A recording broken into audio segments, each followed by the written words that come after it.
What's up everyone, this is Tim from RoadSurge showing you my new shift box version 3.0. This is the simple version. It's a standalone box. It can also be run with a TCU. Just a little box. It's designed to tuck away under the dash.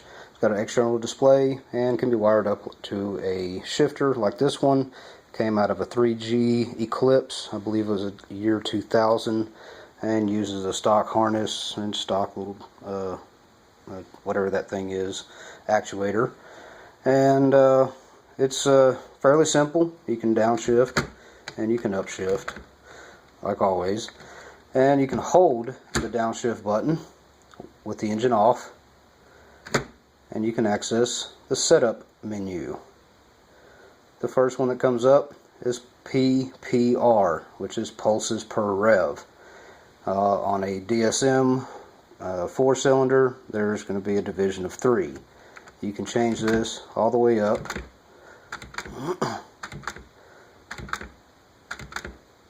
to 8.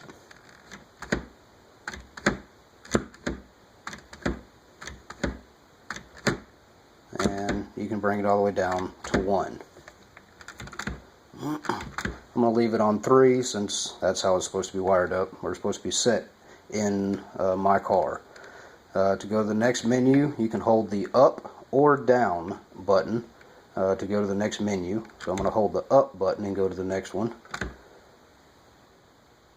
This says shift delay. What this is the time that is withheld from you shifting after a shift has been made. This prevents you from double shifting when trying to shift. Default is 500 milliseconds, but you can adjust it in increments of 50 milliseconds. I don't remember what the maximum is. I want to say it's 1 second. I'm going to leave it at 500. I'm going to go to the next one.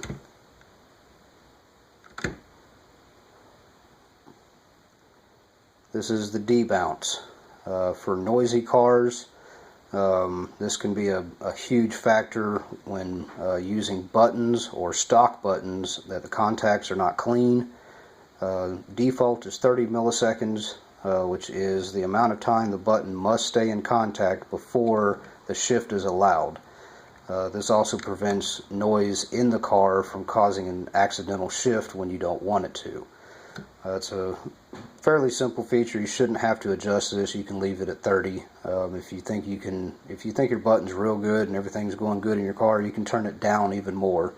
The shift button has to be held at least half of the time of the 30 milliseconds before it is allowed to shift. So it's just an internal coding thing I've got to allow shifts to happen faster. I'm going to go ahead and go to the next menu. This is the auto upshift feature. When it hits a certain RPM per gear, which is later on in the menu system, you can it'll automatically shift it if you want it to or not. 1 is on, 0 is off. I'm going to leave it on since I like to use it. Let's see, I'll go back. And I'm going to go up to the next menu item, which is first auto shift, which is set at 7,000. In this shift box, the shifts happen very, very quickly, but the time that it takes for your transmission to actually shift can be plus or minus 200 RPM, actually plus 200 RPM when you're upshifting. It can be 300 or 400, I've seen that before.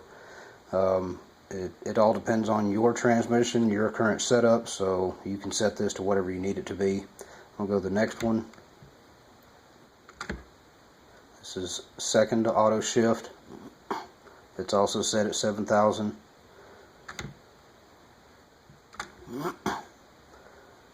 Third auto shift. It's also set at 7,000.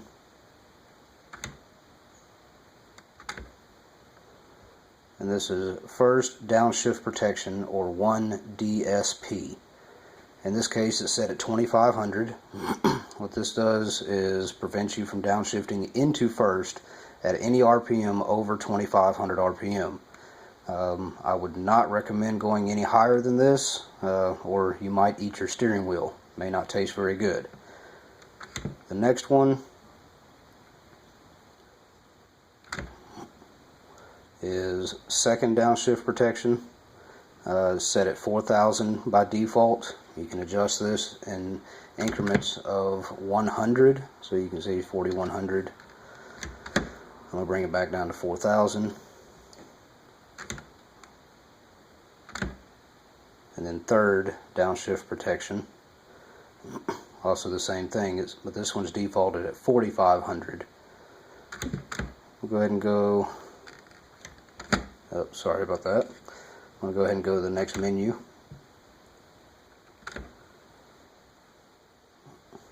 This is the brightness. If your display is not bright enough or too bright, you can actually dim it down. In this case, it's set all the way up on 9. And it can be dimmed down even farther. Different displays will act different. In this case, it's slowly getting dimmer. 2 and 1 are really dim. This is for different displays that are require less voltage or current to run. In this case, it comes default at 5, which is half brightness, which is still pretty dang bright. We'll go ahead and go up. And we're back at the pulses per rev. Now, if you want to go back in the menu, all you got to do is hold the downshift button. It goes back to the brightness. If you're done programming everything, just hold the downshift button and it'll loop through twice and it'll say saved. And you're back to your regular gear and you can shift.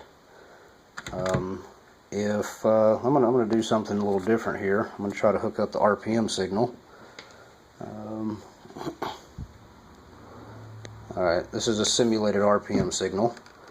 Right now it's running at about 2100 RPM, but slowly going up. It's set at about 3000 right now. I'm going to try to downshift into first. It won't let you. It's blocked. The display will flash when a shift is blocked.